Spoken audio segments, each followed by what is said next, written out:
राष्ट्रीय उपलब्धि सर्वे के आज के गणित के अभ्यास में हम करेंगे प्रश्न क्रमांक 101 से लेकर 110 तक का अभ्यास।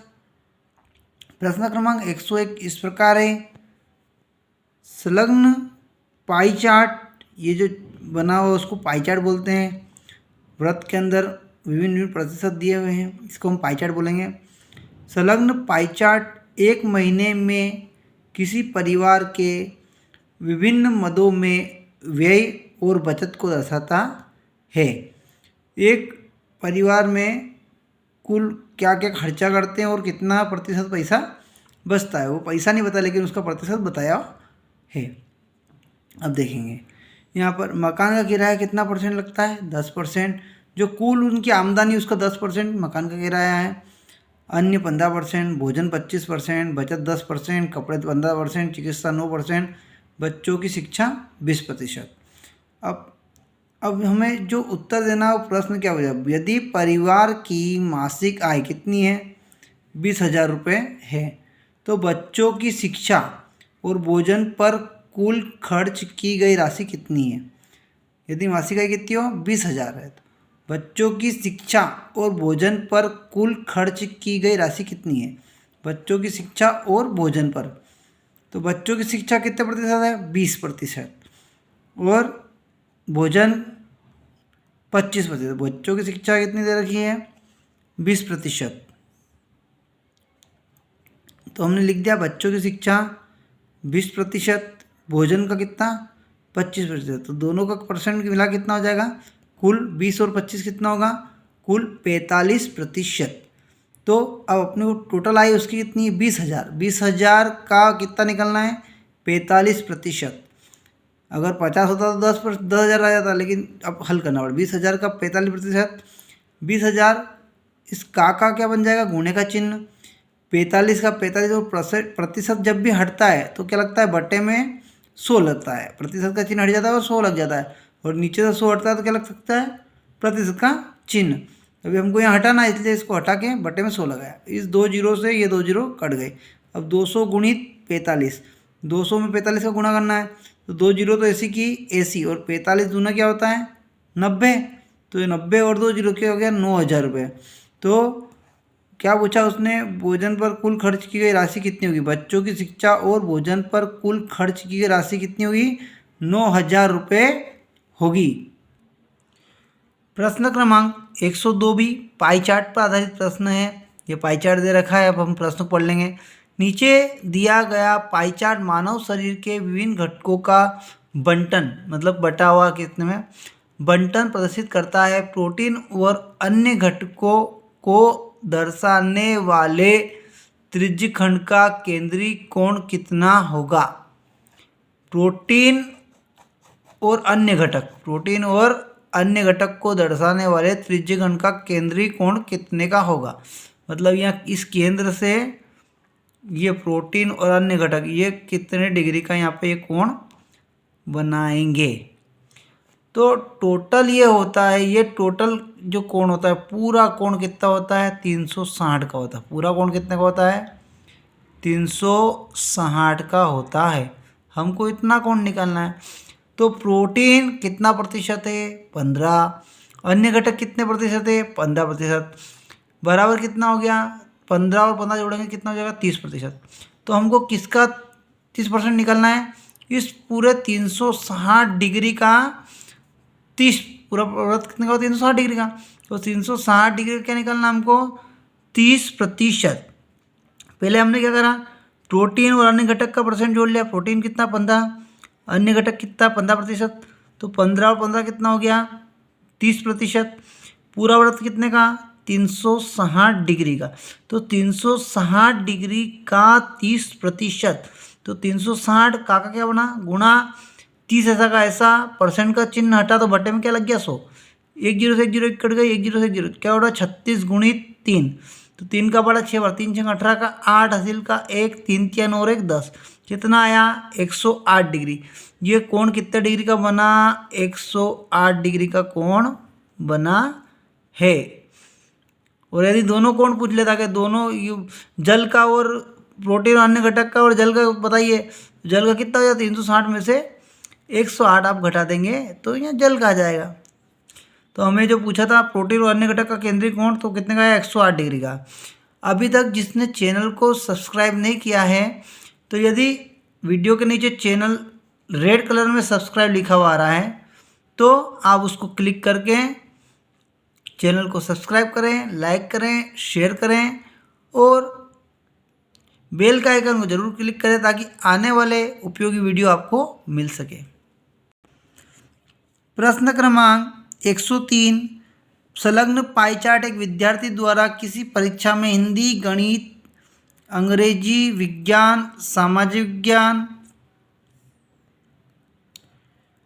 में प्राप्त किए गए अंकों को प्रदर्शित करता है सभी विषय में। अब इन 3 प्रश्नों से आपको ये तो जानकारी होगी कि आपको परीक्षा में पाई चार्ट संबंधित 1 या 2 क्वेश्चन या 3 क्वेश्चन, 4 क्वेश्चन जरूर आएंगे।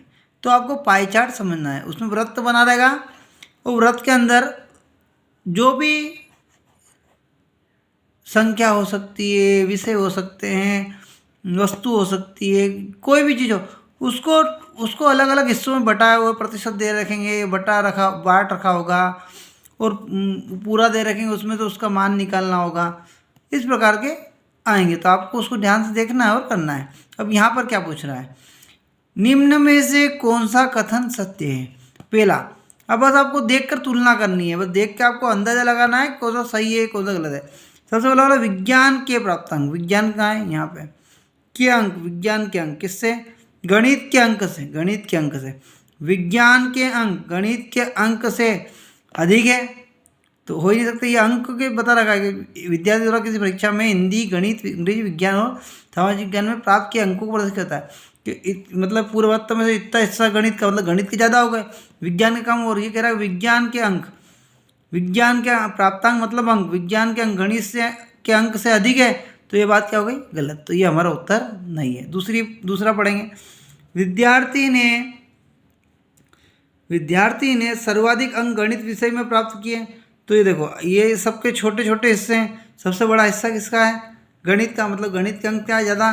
तो ये बात उसकी बिल्कुल सही है, ये बी वाला उत्तर उसका होगा। क्योंकि आपको उत्तर मिल गया लेकिन हम चारों जो ऑप्शन दिए चारों को पढ़ेंगे।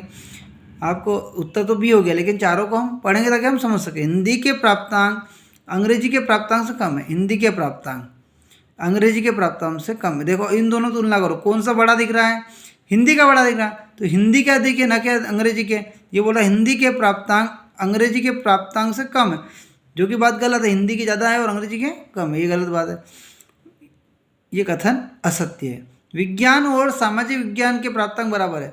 अब देखिए विज्ञान और सामाजिक विज्ञान के दोनों के हिस्से एक जैसे बराबर दिख रहे हैं क्या, नहीं दिख रहे हैं, तो ये भी कथन क्या हो जाएगा, असत्य।